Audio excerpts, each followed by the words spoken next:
আমরা আলমে আরোহায় ছিলাম। ওই আজান শুনে যারা লাব্বাইক বলেছে, সাড়া দিয়েছে, প্রত্যেকটা মানুষকে আল্লাহ হজের জন্য কবুল করেছে। কি ঘর উনি বানিয়ে গেলেন, সুবহানাল্লাহ পড়বেন না? তিনটা জিনিসের দিকে তাকায় থাকলে মিয়া সব। কয় জিনিস? এই যে আমার হাতে একটা কিতাব দেখা যায়, এটার নাম কি? আরো আসতে বলেন, আরো আসতে বলেন। তাকায় থাকবেন শুধু এটার দিকে, সব দিবেন কে? মায়ের চেহারার দিকে তাকায় থাকবেন। মা আছে যার, দুনিয়ার সব নেয়ামত তার কাছে, ঠিক কিনা?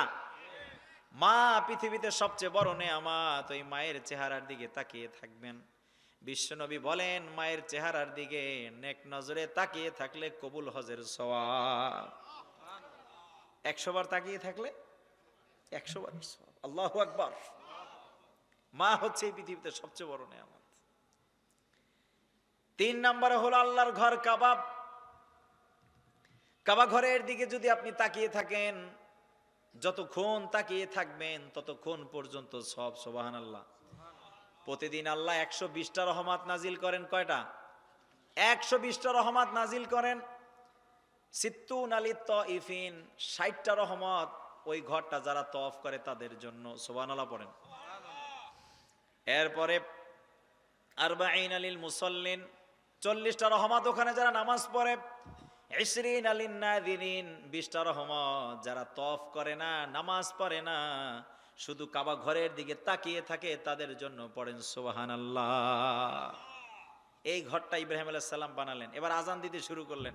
আস্তে আস্তে করে গোটা পৃথিবীর মানুষ হজে যাইতে শুরু করলো। পড়েন আল্লাহু আকবার। মাসাবাতাল লিন্নাসি ওয়া আমনা, আল্লাহ একটা মিলন কেন্দ্র বানিয়ে দিলেন। সুবহানাল্লাহ পড়েন। গোটা পৃথিবীর সব মানুষ মক্কায় গিয়ে আজকে হাজির হয়।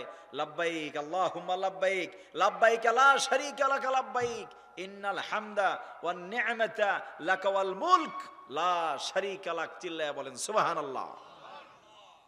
5 না ফেল? কথা বলেন। 5। আলোচনা বুঝে আসতেছে তো আপনাদের? বাস। এইবার ইব্রাহিম আলাইহিস সালামের পরীক্ষা। ইব্রাহিম, এবার তোমার কঠিন পরীক্ষা। 80 বছর বয়স। আল্লাহ তাআলা বলতেছে, তুমি তোমার নিজের মুসলমানিটা নিজে করো। সুবহানাল্লাহ পড়েন। এই যে আমরা মুসলমানি করি না, ছোটবেলা আমাদের মুসলমানি করাইছে না, এটা নবী ইব্রাহিমের সুন্নাত। সুবহানাল্লাহ।